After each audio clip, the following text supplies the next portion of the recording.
আসসালামু আলাইকুম, জুমা মুবারক। 300 রান পরে হয়েছে কিন্তু ম্যাচ জিতে না। কিসের লেগে? 2 রানের লেগে। তার মানে ম্যাচ হারা। আপনাদের মনে আছে ইন্ডিয়ার সাথে বাংলাদেশের কেন এই 2 বলে 3 রান নাকি 3 বলে 2 রান না নিতে পারার কারণে ম্যাচটা হারিয়ে গেছে এশিয়া কাপে। একবার মনে আছে আপনাদের? মনে থাকার কথা। এখন আন্দোলন রহমান ফাট্টো আপনার 300 রান করছে, ফুলা ফাইনে শুধু 6 বলে 12 রান করছে। ওই ফুলা ফাইনের 6 বলে 12 রানের কারণে আপনি ম্যাচটা জিততে পারছেন।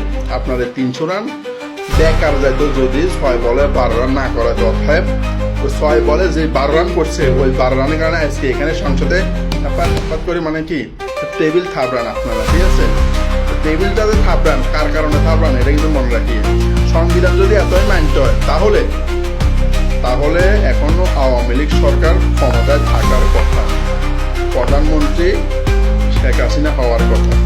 সংবিধানে কোথাও লেখা নেই যে জুলাই আন্দোলন হবে, কোথাও লেখা নেই যে শেখ হাসিনাকে এভাবে দেশ ছাড়া হইতে হবে, কোথাও লেখা নেই। তো যদি ওইটা যদি লেখা না থাকে তাহলে বর্তমানে ছেলেরা যেটা দাবি করতে, তাহলে আপনারা মানতে এত কষ্ট দিয়েছিলেন কি ক্ষমতা কি ধরে রাখার চিন্তা ভাবনা নাই। আর তার এই জিয়ারে মনে ছিল বহুত ট্যালেন্টেড, মানে এই আপনার রাজনীতি শুধু উনি কি শুধু একটু হাসে আর টেবিল থাপড়ায়, একটু হাসে আর টেবিল থাপড়ায়। আরে ভাই কিছু একটা তো বলেন, নাহলে ফোলা বলেন হ্যাঁ ঠিক আছে কষ্ট করছে আমরা এদের কথা মানতে হবে বা মানে নিতে হবে। সেটু এটাও মানবেন না। আপনি প্রধানমন্ত্রী হয়েছেন, আমি তো মনে করি শেখ হাসিনা এখনো প্রধানমন্ত্রী হিসাবে আর কি। আসলে একটু চিন্তা ভাবনা করি আসলে আমাদের বাংলাদেশের রাজনীতিটা চালাতে। সবাই ভালো থাকেন, সুস্থ থাকেন, আল্লাহ হাফেজ।